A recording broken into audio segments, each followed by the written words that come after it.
These are 33 new YouTube settings that you probably have turned on right now that are keeping you stuck under 1,000 subscribers. The first setting is publish to subscription feed and notify subscribers. What this does is essentially it pushes your content out to your existing subscriber base. But if you're testing a new style or type of content on your channel, this can really hurt your video. And it can actually make it so that the YouTube algorithm thinks that you posted a bad video, even if the video was great. Because what the YouTube algorithm does is it sends out your videos to your audience first, right? And let's say that you're testing a new concept or you're posting a video that might be a little bit different that doesn't relate to your current audience. Well, if you don't have this checked off, it will push it out to your current subscribers. They probably won't watch it, or not a lot of them will click on it because it's a different kind of video, and it's going to make your content perform much worse because YouTube will see that your current subscribers aren't liking it and it'll think the video is bad. So if you turn this off, it will just push it out to brand new people and none of your existing audience base. And this allows you to post whatever videos you want on your channel. The next setting is no, it's not made for kids. So a lot of people, what they think is, oh, let's change it to yes, it's made for kids because kids can watch my videos. My videos are just educational, right? I don't swear in them. I don't using any vulgar language. So they put it, yes, made for kids. But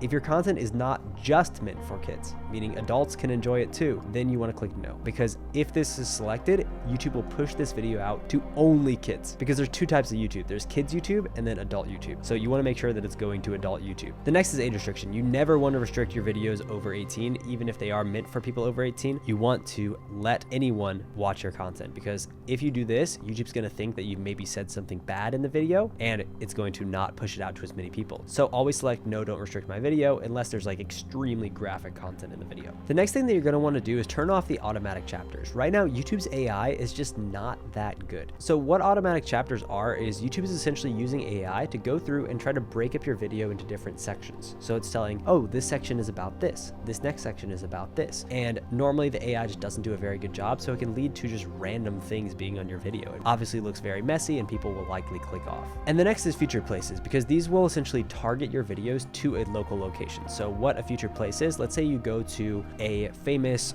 cafe, right, in the video. Let's say that the video is not even about that cafe, but you just go. It's going to tag that location in the description. And that is not good, because then it's going to actually localize that audience to that place, even if the video had nothing to do with it. So you want to turn that one off as well. Next is automatic concepts. So with this one, it's essentially trying to define unfamiliar terms without them leaving the video. So it's defining different words that you're saying in the video, which is just absolutely useless. Frankly, if you're saying words that need to be defined by AI, you probably need to simplify your language anyway. So as long as you're not using some crazy scientific language, then you can just turn that one right off. The next is you want to turn off altered content. So this is essentially asking if you are AI in the video. And definitely don't say yes. Even if you do use some AI in the video, let's say I post a video talking about a certain AI tool or something like that, or I use ChatGPT in the video, or I wrote the script with AI, that does not count as altered content. Don't check this because it's essentially going to limit the reach of your video, so just check that off. The next is Creative Commons. So under license, you'll see you have standard YouTube license. If you change that to Creative Commons, what that essentially means is that anyone can use your work. So somebody else gets permission to use your work, right? This is a video that you've created. If someone just copies your video exactly one for one, they just download it off YouTube, upload it, and they get more views than you, they're going to reap all the benefits of that video and you are not. So I would recommend turning that one off. Keep it the standard YouTube license. That's really all you need. The next setting that you want to change is actually very interesting. You want to essentially add a playlist. When you're creating a new playlist, what you want to do is you want to give viewers a path. You want to title your playlist. So let's say start here, and then your description is going to look something like this. Then what you're going to do is you're going to go ahead and add videos. So if you're an educational channel, what you're going to want to do is you're first going to want to add a video that is about you. Unfortunately, I don't have like a story video on here, so I'm going to skip that one for now. But what I can do is I can go ahead and add the second one, which is a longer course. So we fortunately have a free YouTube course. So I can go to this video right here. I can drop this one in first, and I can go ahead and keep this as the first one. And the next video after that, you're just going to want to add your favorite videos. So I'll go ahead and add some of my favorites here. So this one right here, 1,000 subscribers. This is a little bit longer in-depth video for me, so I think that would be valuable for people. Basically, you just want to add your videos in the order that you think would be most valuable for that person to watch them through. So that's pretty much it. I'll add a few more here and that will be done.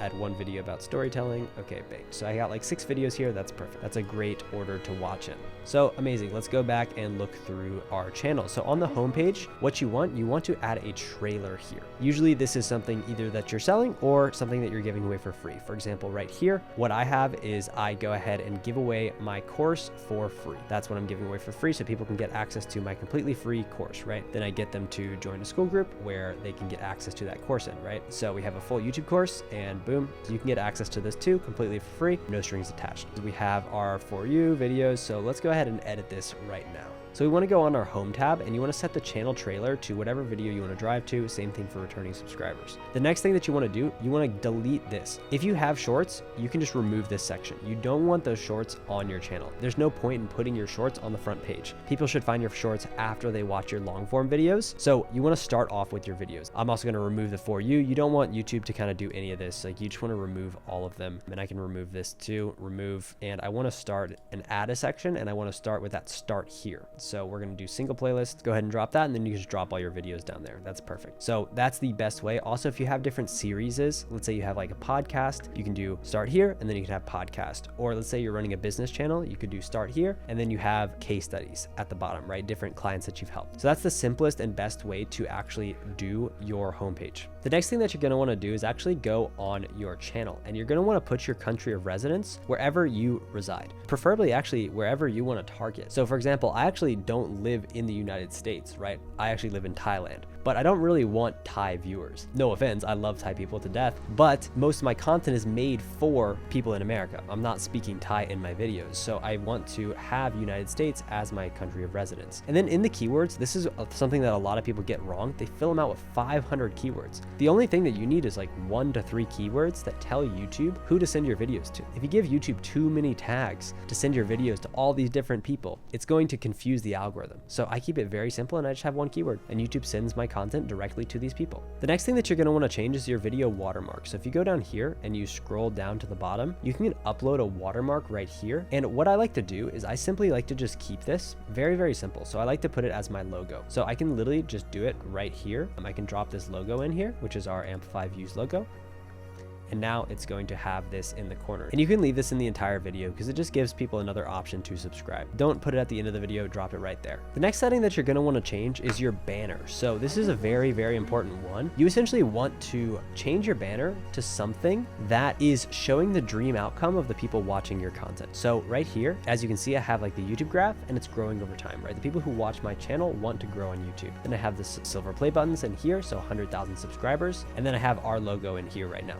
So instantly when somebody comes on this channel, they know it's about YouTube growth. They're seeing the YouTube graph go up and they're seeing the silver play button. So if they want to be part of that, then they can just go ahead and subscribe, right? I also have this little thing in here that says subscribe and it helps more and more people subscribe. So it can either be something like this that demonstrates the dream outcome, or it can be something very simple, just like a 1-line mission statement. For example, my mission statement is I'm on a mission to take 1,000 people to over 100,000 subscribers. So I could literally just write that right here and it's going to do very, very well because people will resonate with the mission and they'll go ahead and subscribe. The next is your profile photo. Your profile photo should not look cheap. You need a good, high quality profile photo and you want it to essentially be you and either just looking professional if you're like more of a business education channel, you looking fun if you're more of a entertainment channel, or you showing the dream outcome of the people who are watching your channel. So for me, I'm holding up a 100,000 subscriber plaque showing that I've grown channels to 100,000 subscribers before. And this essentially builds credibility. So when somebody comes on our channel, they know that, oh, this guy has done it before, he knows what he's talking about. So it's a very, very good way to just build more trust with the audience and get more people to subscribe. The next thing that you want to do is essentially change all of your descriptions. So let's go to like this video right here, just a random one of our videos. And what you can see is that first things first, I have different CTAs. So your description should always start with the CTA, whether that's just telling people to subscribe or that's pushing people to a different product or service that you may sell, right? For example, we sell a book that teaches you how to get to 100,000 subscribers in the fastest way possible in 2025. And then we also also help business owners blow up their YouTube channel as well. So we have those two CTAs first. Then what we have is we have a one-line description. There's a lost art to YouTube storytelling. Here's how you master it. How to master the art of YouTube storytelling. Usually it's very, very similar to your title. And this is just used for SEO purposes and telling YouTube that, you know, this is what your video is about. Then you can add any other secondary CTAs, like this is the CTA to our free course. And then you want to add some timestamps. And with your timestamps, there's a very specific way to do them. You essentially want to create curiosity. So at 00, the lost art of YouTube storytelling, people are going to wonder, okay, what is the lost art of YouTube storytelling? At 047, story is not what you think. People are going to wonder, okay, what is it if it's not what I think? So you essentially want to just create a lot of curiosity here. The last thing that I see not a lot of people actually doing is having hashtags in their YouTube videos. I like to do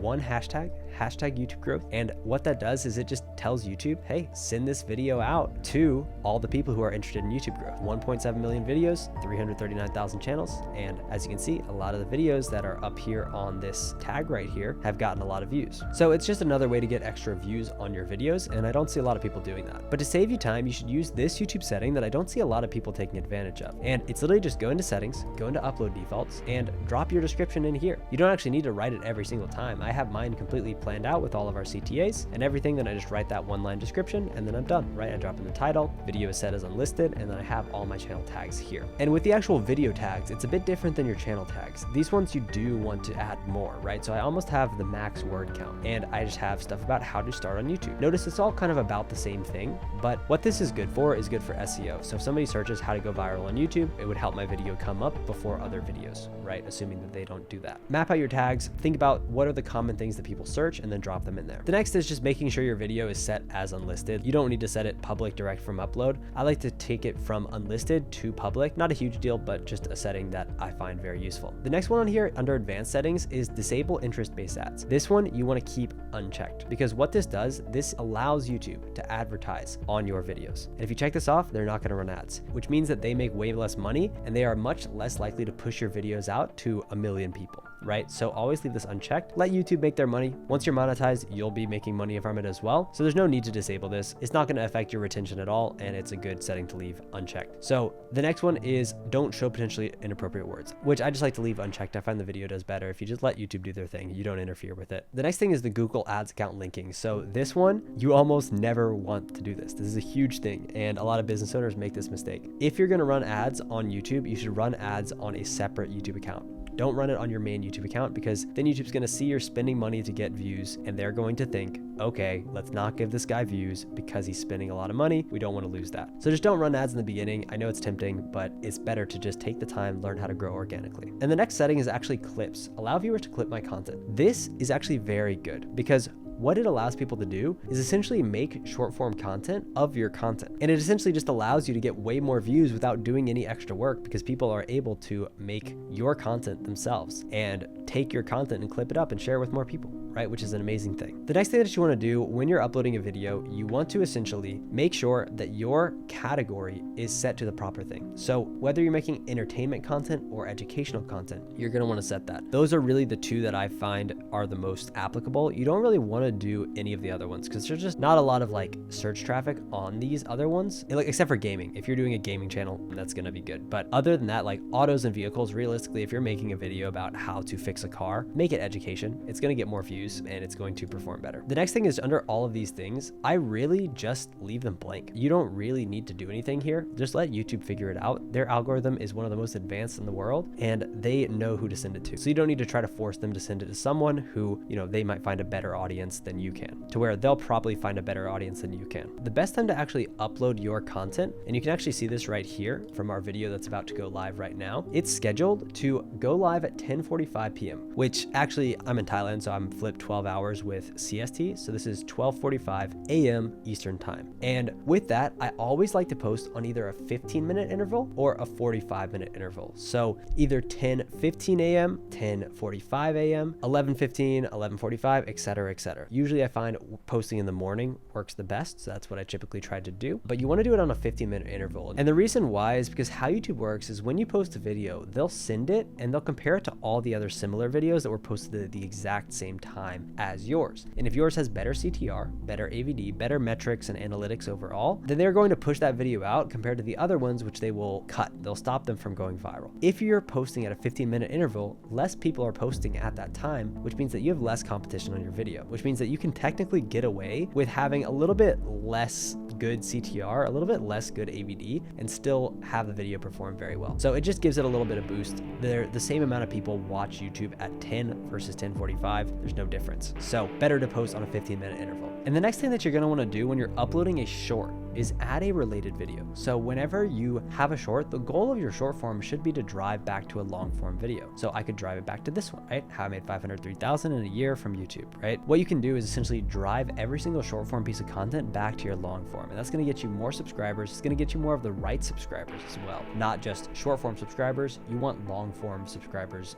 mainly on your YouTube channel, unless you're purely a shorts YouTube channel. But for majority of people watching this, I'm assuming you are not. So you always wanna drive back to a related video. And I wouldn't post a lot of shorts if you're not posting a lot of long form. I would post 2 short form pieces of content for every 1 long form video that you post. And the final thing is your end screen. So what you're gonna wanna do is go to your video, go to end screen, and then select an actual video. So the best way to actually do an outro is to call out, hey, watch this video next if you wanna learn X, Y, and Z thing. So you're actually telling them what they are going to get from that next video. That's going to make you have a much higher amount of people who go to that next video, which is gonna make your video do better in the algorithm. So I basically tell people in this part, hey, if you want my free 6-hour YouTube course that'll show you how to grow to 100,000 subscribers, click right here. Boom. And so what that does is I can actually use it, and when I'm filming, I point to this video even though it's not there. I look pretty dumb in my studio just pointing at nothing, but when it comes together in the YouTube studio, it allows me to do this, and that allows me to get more people watching my content, which is the ultimate goal. And if you want to get that course completely free, no strings attached, go ahead and click right here, and I will show you the entire process of getting 100,000 subscribers in 2025. Thanks, and have a great day.